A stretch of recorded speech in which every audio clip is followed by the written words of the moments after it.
nós vamos estar focando na palavra fim, essa questão de consequência, de destino. E surge uma pergunta, no verso 3, quando fala que o fim dela é amargoso, como um absinto, agudo como espada de dois gumes. Isso aí se refere à mulher ou se refere aos homens que se envolvem com ela? Ao que isso se refere? Então, para entendermos de fato o que o autor de Provérbios, provavelmente Salomão, queria dizer com isso, é necessário olhar para o contexto literário e também para o termo original que dá origem então, a essa palavra fim. E a resposta é bem simples, o fim se refere ao desfecho, ou seja, a consequência final, o destino. Não se trata necessariamente do objetivo, da intenção da mulher, mas sim do resultado inevitável que o comportamento que ela tem e que esses homens têm ao segui-la acaba gerando. Então existem alguns pontos principais que tem que ver com o entendimento dessa distinção. A palavra hebraica que é utilizada então para essa palavra fim, ela carrega pelo menos 3 sentidos. O que vem depois, encerramento, a última parte da jornada, etc, etc. E indica não necessariamente assim, um alvo ou um propósito, o foco principal ali. É que o impacto ele tem que ver com algo residual, ou seja, o depois, o que ninguém vê no início da sedução.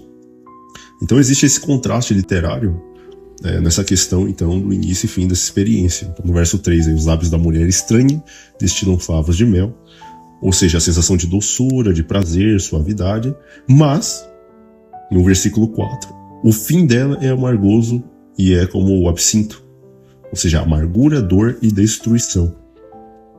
Muito longe, então, do que o pessoal pensa, né? Porque quando se compara, então, esse fim dela com o que se vê na realidade, o pessoal pensa o seguinte, olha, as mulheres vão lá, as mau caráteres, né? E usam o cara, faz o inferno da vida do indivíduo ali, mas no fim da vida dela não acontece nada. Eu lembro de uma história no livro As 48 Leis do Poder, do Robert Greene. Ele conta que havia uma moça que era bastante bela, e cada indivíduo com quem ela se relacionava acabava tendo sua vida destruída. Mas no fim, assim, aparentemente não acontecia nada com ela. E aí a dúvida é, será que esse texto aqui ele está falando realmente do fim desse tipo de mulher em si? Porque não é o que se vê na realidade. Aí tem esse ponto de contradição. Então o texto ele alerta ao quê? O prazer imediato, que é uma ilusão que esconde um desfecho catastrófico. O fim, então, não é o fim de objetivo, não é o objetivo dela destruir, mas é um fim de final. No caso, a palavra hebraica também, que tem que ver com esse texto, essa palavra fim, pode significar futuro. Então o futuro dela, e isso vai corroborar com outras leituras de outros versículos mais abaixo. Exatamente porque muitos indivíduos que se envolvem com essas mulheres, a vida deles é que é destruída. Pega o caso aí de pessoas que brigam, briga de casal, um indivíduo vai lá, se mete no meio para tentar apartar e morre. Ou então é uma luta entre o marido e o amante. E aí os dois morrem, ou então um morre e o outro vai preso. Vai ter 2 vidas destruídas numa tacada só e nada acontece com a mulher muitas vezes. Essa é uma realidade que se observa e que tem o seu respaldo, digamos assim, observado empiricamente. Mas a vida dos caras foi destruída. Isso quando não vai os dois pro inferno, né? Dessa forma. Então a Bíblia ela vai utilizar o quê? Essas metáforas que tem que ver com destruição. Então vai usar um absinto, vai usar a espada de 2 gumes, dentro dessa sequência aí do texto de Provérbios 5:4. Ou seja, uma planta que é extremamente amarga, que representa então a decepção moral e o remorso, que vão substituir então o mel inicial. Então ela começa com algo doce, mas o fim dela, ou seja, o futuro que o indivíduo vai ter ao lado dela é um futuro de morte, um futuro amargo. E a espada de 2 gumes representa essa ideia de que ela corta profundamente e fere de forma letal. Ou seja, se fala de perigo de morte aqui nesses casos. O curioso é que o próprio Salomão deu as dicas, mas ele mesmo não cumpriu nada, no que se refere às orientações dadas. Então o fim dessa mulher não é necessariamente o fim de finalidade, mas é um fim de futuro. Não tem que ver necessariamente essa questão de um objetivo, mas o texto usa fim como uma finalidade cronológica e consequencial, servindo então como um aviso. E o aviso é bem expresso. Você pode gostar do começo desse caminho, mas observa bem onde ele vai levar. É um alerta então sobre a natureza enganosa do pecado, onde a fachada é atraente, mas a conclusão é fatal. Na estrutura do texto é possível então observar que o fim pertence a ambos. Muitas vezes o final da mulher não é aquele que se esperava. Contudo, dos caras é uma certeza, conforme o próprio texto aponta. O foco do autor é alertar então sobre esse destino final do homem, que se deixa levar então pelas palavras suaves da mulher adúltera. E por aí vai. Qual é o fim do caminho dela? Esse trecho aí de Provérbios 5:4 descreve o estilo de vida desse tipo de mulher. Óbvio que você vai ter que observar a integralidade do texto. Um caminho de insensatez, uma mulher estranha, onde o autor, no caso, vai estar argumentando que ela está numa rota de autodestruição. E aí deseja, então, capturar suas presas. O versículo 5, então, vai deixar claro essa questão, de que os seus pés descem à morte e os seus passos firmam-se no inferno. Aí vai utilizar a palavra hebraica Sheol, ou seja, está caminhando para o abismo. Então, qualquer que se vincule a uma mulher com tais características, ele se vincula a um caminho que o levará direto para o abismo. Infelizmente, é algo que muitos homens não entendem. Eles chegam a se relacionar com várias mulheres bem perigosas nesse sentido e não dão ouvidos às orientações bíblicas no que concerne a essa questão de preservar o seu caminho e buscar fazer a vontade de Deus. É muito pelo contrário, eles dão ouvidos então às palavras dessas mulheres e simplesmente trocam a sua vida por nada, basicamente. Então o livro de Provérbios foi escrito como um manual de instrução para um pai, de um pai para um filho, e o objetivo não era apenas descrever o destino dela, mas avisar que ao se envolver com ela, o fim dela torna-se o seu fim. É esse o objetivo final nesse sentido. Então quando um homem ele pega e se reúne com uma mulher dessas, ele herda todas as consequências que tem que ver com o caminho dela. Em certo sentido, poderíamos até pensar nessa ideia da energia, porque o indivíduo ele se vincula a todos os problemas, os aspectos negativos, a própria mentalidade daquela mulher vão e se impregnam nele. E a vida dele tende então a ter um fim bem mais abreviado. Então, Provérbios foi escrito como um manual de instrução de um pai para um filho. O objetivo não era descrever necessariamente o destino dela, mas o destino de quem se envolvesse. Então, ao se unir a ela, o homem herda as consequências do caminho dela. Então, observa só como o texto detalha o que acontece então com o homem nos versículos 9 até o 11. A primeira coisa que acontece é que o indivíduo ele perde a honra. Para que não des ao trem a tua honra, é o que está escrito. Então, ele perde a honra. Ele se vinculou a uma mulher e automaticamente ele já perde o seu senso de honra. Perda de patrimônio, algum eco atualmente? Quantos caras aí não se envolvem com mulheres e perdem patrimônio? Que é o mínimo. A gente está falando aqui num contexto onde o fim, o futuro ao se relacionar com uma mulher adúltera é a morte. Então, perda de patrimônio e os teus trabalhos entrem na casa do estrangeiro. Então, perda de honra, perda de patrimônio, fora o sofrimento físico e remorso, e gemas do teu fim, quando se consumirem a tua carne e o teu corpo. Na sabedoria bíblica, você não pode separar a pessoa do caminho que ela trilha, isso é básico. Se você anda com alguém que está indo para um precipício, o fim dessa pessoa se torna também o seu fim no momento em que você decidiu acompanhá-lo. Ou você segue a Deus e vai com ele, ou você segue outros caminhos que obviamente parecem direitos ao homem, mas que ao cabo deles são caminhos de morte. Qualquer um que tente acompanhar aquele caminho, determinada pessoa com determinados problemas, tende a ir para o precipício junto. As pessoas deveriam entender isso aqui, os homens principalmente.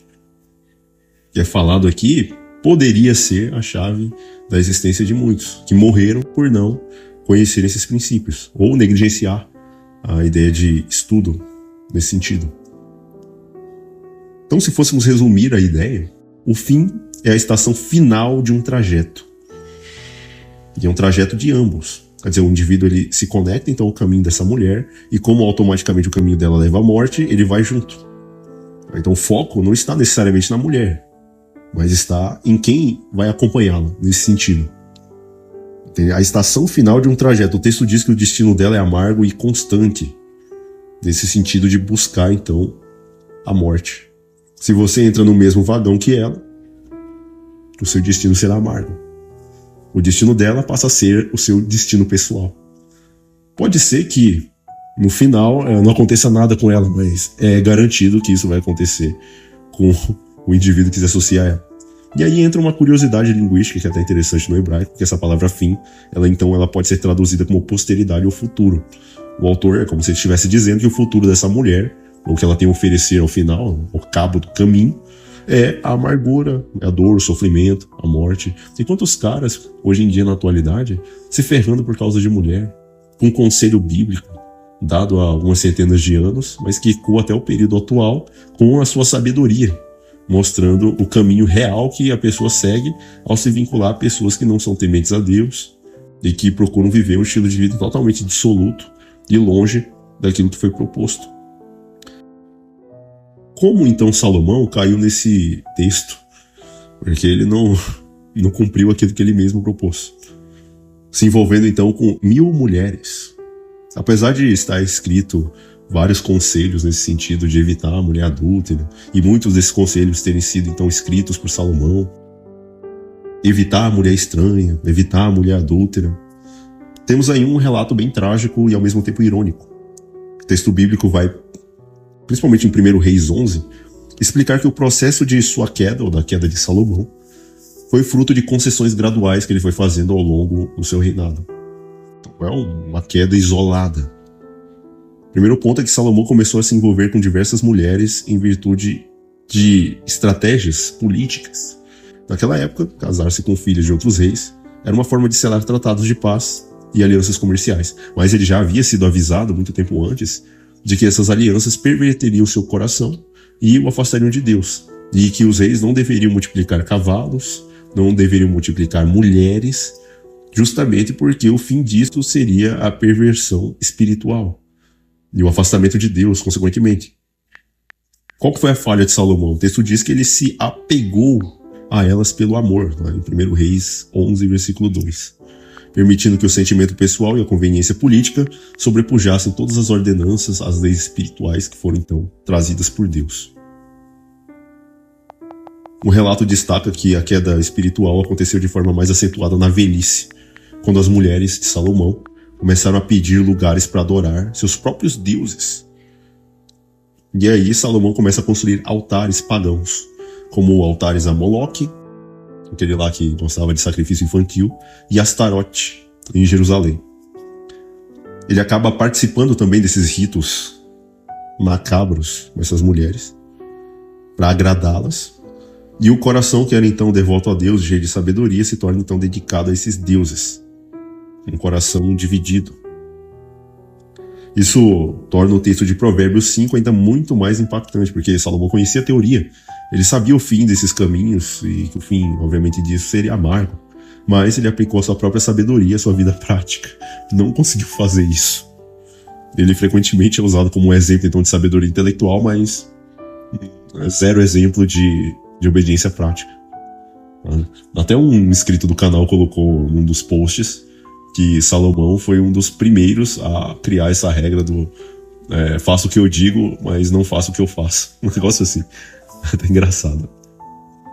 O fim de Salomão, conforme descrito em 1 Reis 11, foi o que? A perda da paz, do reino, a divisão de Israel após a sua morte. E ele viveu exatamente como ele descreveu em Provérbios.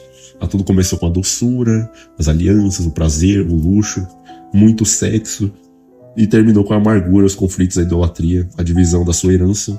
Posteriormente, o filho lá acaba dividindo o reino, e cativeiro, e etc, etc.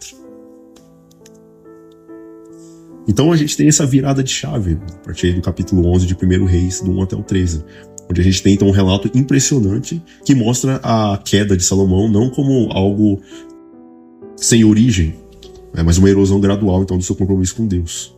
Vários versículos mais emblemáticos explicam que o homem mais sábio do mundo se perdeu. Então, observando alguns pontos lá de 1 Reis 11, a gente tem como analisar alguns detalhes. O rei Salomão amou muitas mulheres estrangeiras, isso além da filha do faraó. Amou moabitas, amonitas, edomitas, sidônias, etéias. Então várias nacionalidades, né, digamos assim, naquele período, vários povos diferentes e nações que não serviam a Deus. E que Deus havia dado dicas práticas, né? Na verdade, todo conselho divino tem peso de lei. Então não chegareis a elas não chegarão a vós, certamente perverterão o vosso coração para seguir outros deuses, a essas que se apegou Salomão com tanto amor, que foi o que aconteceu. Então, na velhice de Salomão, além dos altares, de tudo que ele havia feito, as suas mulheres lhe perverteram o coração para seguir então esses deuses, e o seu coração não era mais perfeito diante do seu Deus, como era o de Davi, o pai. E Davi, ainda que tenha errado, ele se arrependeu e seguiu um novo caminho. Mas Salomão, diferentemente dele, pelo menos até aquele momento ainda não. Pelo que o Senhor se indignou contra Salomão, desviaram seu coração do Senhor seu Deus, o Deus de Israel, a qual 2 vezes apareceram. Existem alguns detalhes que explicam essa queda de Salomão de uma maneira assim bem precisa, de acordo obviamente com o texto lá de 1 Reis, porque Salomão ele amava essas mulheres. Então ele não era apenas um político frio, digamos assim. O texto envolve essa questão do emocional dele. Sugere que ele tentou agradar essas esposas. Aí que lições, né, se poderiam tirar hoje em dia, né, tanto de caras, de políticos que tentam agradar as mulheres. Para isso, Salomão sacrificou até crianças para agradar as suas mulheres, os deuses.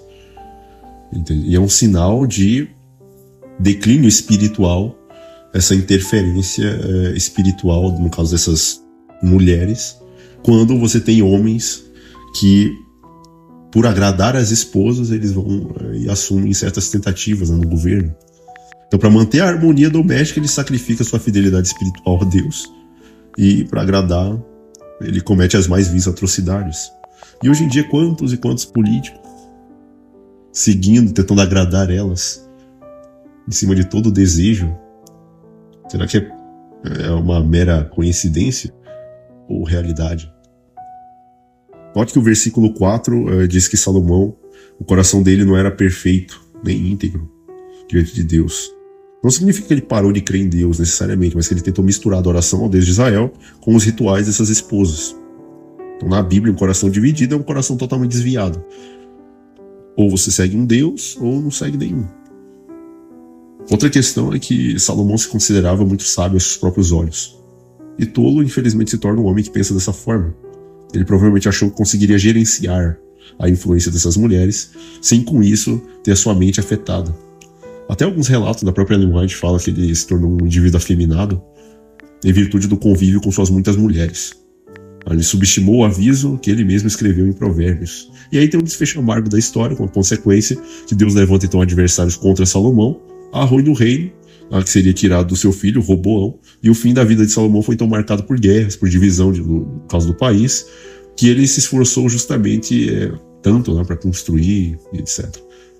Infelizmente, a questão dele construir o templo e a sua arrogância, a sua altivez, levaram até mesmo os historiadores a colocar o nome do templo de Templo de Salomão, ao invés de Templo de Deus, né, como deveria, infelizmente. Se a gente considerar o livro de Eclesiastes, que seria em tese o diário de arrependimento de Salomão, se Provérbios é o Salomão jovem, que em tese já era sábio, em virtude do conselho que ele estava dando, ele não seguiu o conselho, ensinou a teoria. Eclesiastes é o velho relatando então essa dura prática e as consequências de tudo aquilo que ele havia feito. Então tudo quanto desejaram os meus olhos não lhes neguei. Estou lendo Eclesiastes 2, 10 e 11. Tudo quanto desejaram meus olhos não lhes neguei, nem privei meu coração de alegria alguma, olhei para todas as obras que fizeram as minhas mãos, como também para todo o trabalho que eu, trabalhando, tinha feito. E eis que tudo era vaidade e aflição de espírito, e de proveito nenhum havia debaixo do sol. Em tese, dizendo aqui, eu fiz, pintei e bordei, e no fim só aflição de espírito, e proveito nenhum tinha. O vazio existencial. A vaidade, avel no hebraico, ou evel, alguma coisa assim, nesse sentido, significa literalmente o vapor, o sopro. Entende? Então, essa questão, inclusive se eu não me engano, essa palavra dá origem ao nome Abel, que tem que ver com essa questão de que se vai rápido. É algo que não tem, assim, digamos assim, uma substância. Então, ele descobriu que o prazer com essas 1000 mulheres foi como tentar segurar fumaça com as mãos. É algo que parecia real, parecia algo importante para ele, que traria algum desenvolvimento, alguma coisa, ou que satisfaria mesmo seus pecados, seus desejos mais ocultos, mas nunca preencheu. E aí você tem Eclesiastes 7:26, que aí ele simplesmente vai descrever, vai repetir o que ele falou lá em Provérbios. Tem que ver com o fim amargo, com o absinto. O fim amargo. Eu não achei coisa mais amarga do que a morte, a mulher cujo coração são laços e redes e cujas mãos são grilhões. Quem for bom diante de Deus escapará dela, porque ele tinha sido mau, né? Ele se cercou de mulheres desse tipo. E como pecador, ele foi preso por ela, ou por elas, né? Então, a conclusão lógica do que aconteceu com ele com base nessa experiência. Qual que foi a conclusão desse rei? Ele termina o livro de Eclesiastes, no capítulo 12, admitindo que depois de testar tudo, a única coisa que realmente fez sentido na vida dele era temer a Deus e guardar os mandamentos. Ele vai dizer aí que era dever de todo homem e que o juízo de Deus, né, vem sobre toda a obra, até as que estão escondidas. Tudo quanto ele fez seria avaliado. Então eu tive 1000 mulheres, eu tive ouro, fama, tudo aquilo que vocês todos buscam. Mas o fim disso é dor e sofrimento. Até mesmo o que foi escrito em Provérbios, que eu utilizei eu mesmo como exemplo, e aí não deu certo, mostrou que o fim disso é dor. Então a jornada de um rei mostra o fim, a consequência, a chegada a um homem que infelizmente acabou caindo, sendo o mais inteligente do mundo.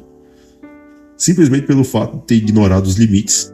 E isso faz com que essa história simplesmente confirme o que foi dito em Provérbios no capítulo 5. Então é interessante analisar toda essa história. Tem muito mais detalhes, né, de outros aspectos que tem que ver com a queda dele, mas que fica de lição. Então o fim não é necessariamente o fim da mulher, mas é o fim daqueles que se associam a ela. Óbvio que ela vai ter ali a paga, mas isso sempre vai acontecer na realidade. Mas o fim de todos os caras, de todos os indivíduos que estão ali envolvidos então com essas mulheres, adúlteras, prostitutas, etc, etc, será um caminho vinculado ao absinto, vinculado à morte, à dor, ao sofrimento. E é justamente isso que a Bíblia nos adverte acerca do que evitar.